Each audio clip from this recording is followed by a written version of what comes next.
Hi guys.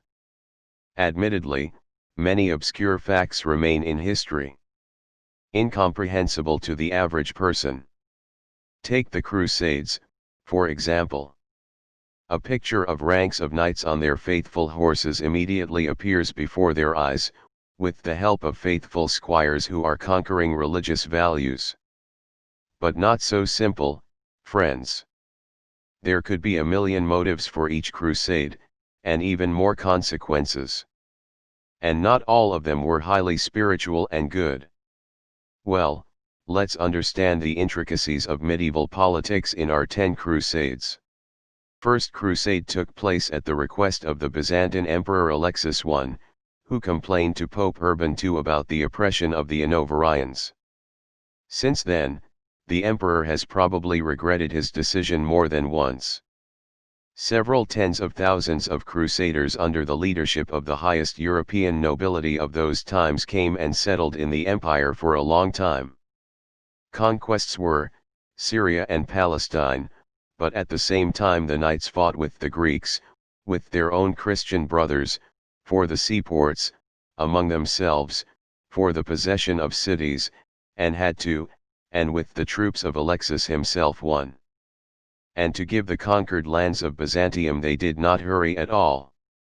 And in spite of the fact that the basic mass of military actions was for 4 years, many knights settled down in Byzantium, and to ask them home it was not possible in any way. Which maybe wasn't so bad. 50 years later, Muslims finally had a strong leader, Imad ad-Din Zangi, Emir of Mosul, who began to oppress crusaders in the east more and more. In 1144, a talented commander took Edessa, and 3 years later the news reached Europe. How so? The knights were outraged. We're being robbed. Nobody remembered the fact that the Christians also took over the city by fighting. The French and German troops moved east. However, they did not have to repeat the success of the First Crusade. A considerable part of the army was lost on the way, and the remaining army was used very ineffectively. Time and again, the Allies made an attempt to turn back. At home, they left unending strife and were seriously worried about their hearth. The local monarchs also did not welcome the appearance of knights, who behaved completely differently, on their territories. And the Crusaders broke away at the looting and violence in the countries that were in their way. For a short time they captured Edessa, but the Muslims quickly regained her when the main contingent went home. The years that followed the Second Crusade were difficult for Christian cities in the east. Surrounded by a ring of hostile territories, they could only hope for shaky peace between King Baldwin IV of Jerusalem and Sultan Saladin, who did not want to go to war. However, not everyone thought such tactics were the best. Attacks on Muslim caravans began, which led to open confrontation. There was something to be sorry about at once. Within 6 months, Saladin had conquered many Christian cities, ending a victorious procession in Jerusalem.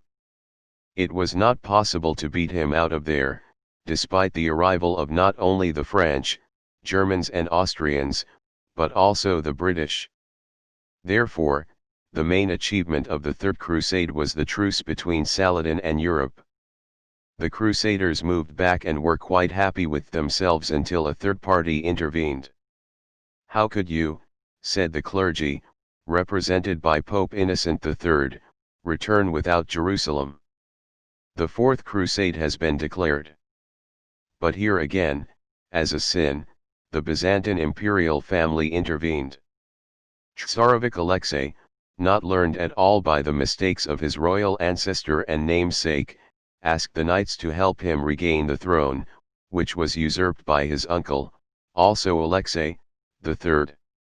No problem, and the troops rushed to the land of Constantinople. However, for their services the knights demanded a huge reward, not having received which, decided to rob the capital of Byzantium, which they did with great success. All this time Muslims enjoyed a sight from afar. There were no serious collisions with them, the truce reigned. No one tried to take Jerusalem away from them. The Fifth Crusade, Children's Crusade, is one of the most famous campaigns of faith in history since the Nativity of Christ. Sincerely and historically, believing commoners, from toddlers to fully grown men, led by a young shepherd, Stephen, moved on the road, gathering more and more new followers. On his way to Jerusalem, he walked through the Alps and reached Marseille. The hostility of the locals, the severe weather conditions, and the difficult road had caused very few people to reach the sea from the initial army of 25,000. And here the poor faced their last failure. Getting on ships to get to Jerusalem, because of the shipowners' betrayal, they were all sold into slavery in slave markets. The Crusade of Children only slightly postponed active actions in the East. Those who had not yet visited the Holy Land went on the road, Austrian and Hungarian troops, and later the Dutch and again German. Although things were neither shaky nor swollen, but the size of the troops was impressive. Therefore, Egypt's Sultan Al-Kamil offered the Crusaders attractive terms of a peace agreement, which even included the surrender of Jerusalem. But the very deal with the infidels was a source of pride for the European nobility. It would be better not to be proud of them, and the Sultan's proposals were rejected. Nevertheless, major military successes remained a dream, for knights are such knights. When they conquered the first city, they quarreled, deciding who would rule over them. Some of the troops left, while others were seriously wounded by the Sultan's troops. As a result, the participants of the Fifth Crusade had to bargain for their lives and they were allowed to retreat.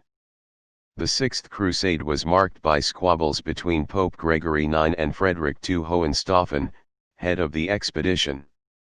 The Pope, at first contributing with all his might, became furious when the sick monarch returned from the expedition almost immediately after its beginning.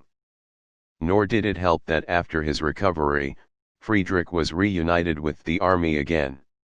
Now he wasn't a crusader, but a pirate. In spite of the lack of help from the clergy, or maybe vice versa, Muslims voluntarily handed over Jerusalem, Bethlehem, and Nazareth to Frederick, asking in return for help against common enemies. Luck attracted other noble crusaders to the Holy Land and began their usual strife for the title of Emperor of Jerusalem. As a result, after only 10 years of possession, Jerusalem was again conquered from the soldiers of the light, now forever.